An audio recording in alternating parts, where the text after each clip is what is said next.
Hello everyone, welcome back to the video series. We are reviewing Blueprint Reading Textbook, and that's construction drawing for the building trades. So this video covers chapter 7, and that's understanding industrial blueprints. So in the previous chapter, we covered the construction drawings, and here we're covering the industrial drawings. So industrial drawings may often necessitate more description and details than, for example, architectural drawings, just because of the close tolerances and finished surface requirements. So this chapter will cover some of the most common terms and symbols that the blueprint reader must be familiar with in order to read machine drawings. So tolerance. Tolerance represents the total amount of a dimension may vary, and it's typically defined as the difference between the upper and lower limits. And typically they're very small just because the objects represented are really small and they are to scale. Then fillets and rounds, and those are concave metal corners, and rounds are, or radii, are edges or outside corners that have been rounded to prevent chipping and to avoid sharp cutting edges. Then slots and slides, those are used to mate to specifically shaped pieces of material and securely hold them together while allowing them to move or slide. Then keys, key seats, and keyways, and that those terms denote several types of small wedge-like metal objects designed to fit mating slots in the shaft and the hub of a gear or pulley to prevent slippage and provide a positive drive between them. Then coordinate measuring machines, or CMM, that uses the software and sensor to compare computer prototype drawings to the finished prototype. Casting. Casting is the production of metal components by pouring molten metal into molds and allowing it to solidify.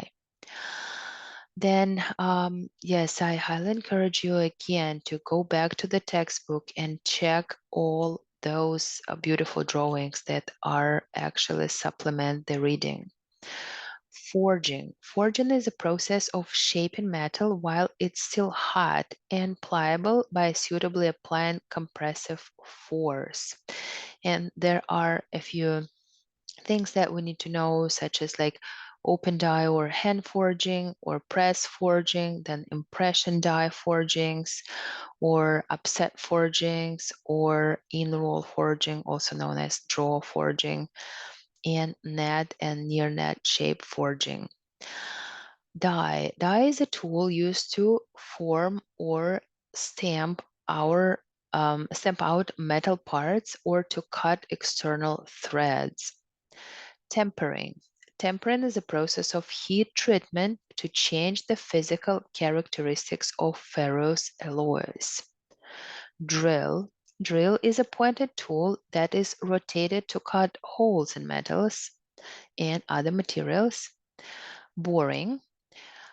To bore is to enlarge and finish the surface of a cylindrical hole by the action of a rotating boring bar, or by the action of a stationary tool pressed against the surface as part is rotated. Reaming. Reaming consists of enlarging a hole, and it's similar to boring, but it's more precise. Tapping. Tapping is the process of cutting a thread in a drilled hole and cutting internal threads. Then finish marks. Many metal surfaces must be finished with machine tools for various reasons, and the acceptable roughness of a surface depends upon the part, upon how the part will be used. Sometimes only certain surfaces of a part need to be finished while others are not. So again, there are a lot of drawings. Please feel free to check them out. Industrial drawings. So industrial drawings is a set of drawings that includes all the information required to successfully and accurately execute a job. And there are several types of detailed drawings used in various industrial settings. So usually industrial drawings consist of detailed drawings and assembly drawings. And on the typical detail drawing, you will see the title block, then there will be the revision table, the general tolerance, and the projection, and then general notes, and then the orthographic view, dimension and tolerances, and surface finishing. So that's the typical drawing. Then machinist drawings. Drawings generally use precision machine tools such as boring machines, milling machines, and cylindrical or surface grinders to shape materials such as steel, brass, iron, bronze, aluminum, titanium, or plastics. So usually detailed drawings contain information such as classifiable into three groups. That's the shape description, size depiction, and specifications. And again, multiple beautiful drawings. Please take a look at those in the book. So when we talk about the general assembly drawings, they typically include parts to be drawn in their operating position, part list or bill of materials, including item number, descriptive name, material, and quantity required per unit of machine, leader lines, then machining and assembly operations and critical dimensions related to the operation of the machine.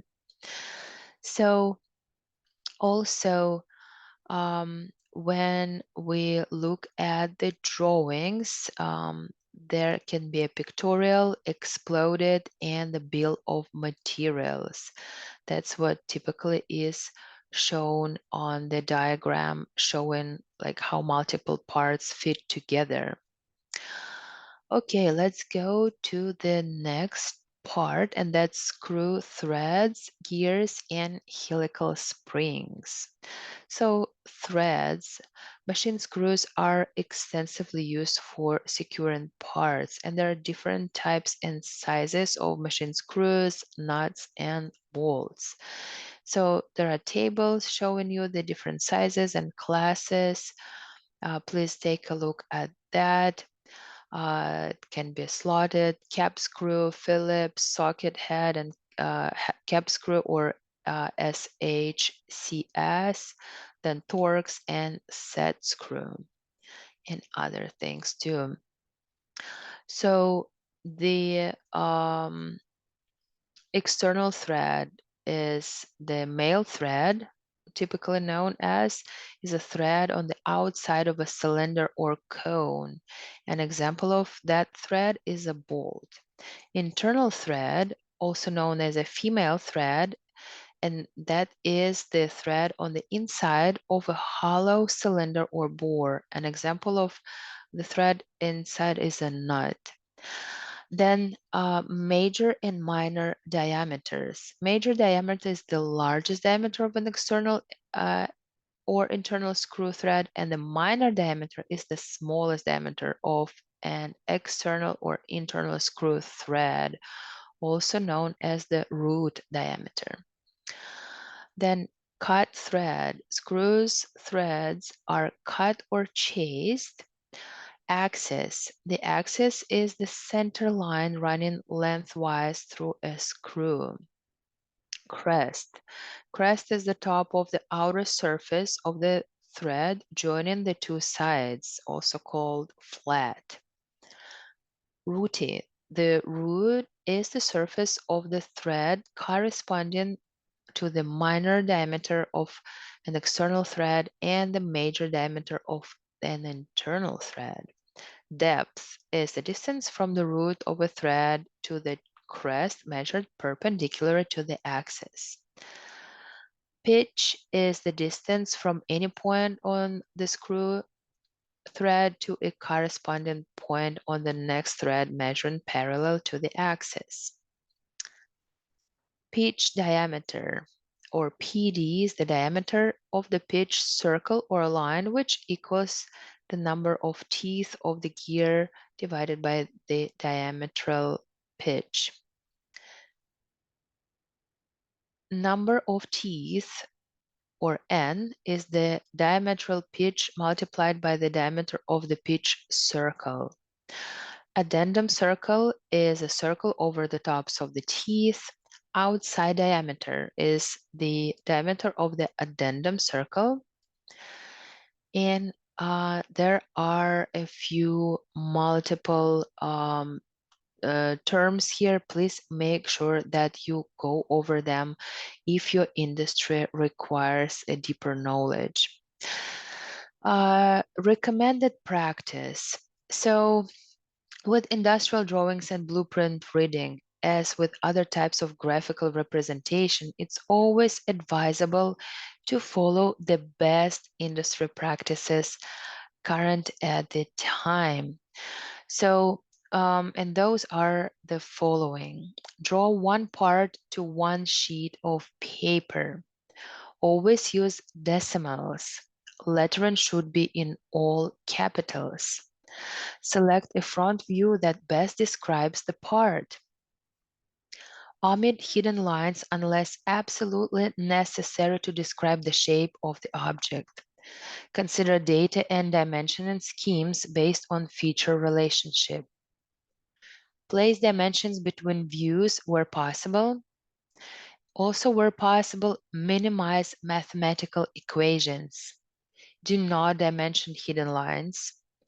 Check that the product is designed for manufacturability and that an inspection process is in place to check dimension accuracy. Also, avoid duplicating dimensions. Use reference dimensions if necessary to duplicate. Dimension lines should always be separate from the other dimension lines. Extension lines can cross extension lines.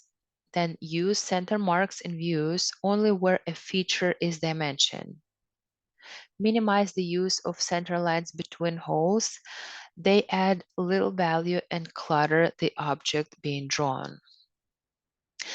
So, and also there are main international standard organizations for geometrical dimensioning and tolerancing, and those are SME, ANSI, and ISO. So for blueprint production, whether the print is drawn by a human hand or computer-aided drawing equipment, the American industry has adopted a new standard, and that is NCY 14.5M. It standardized the production of prints from the simplest on-site handmade job to single or multiple run items produced in the machine shop with computer-aided manufacturing software. And this concludes chapter 7. I will see you in chapter 8. Thank you so much.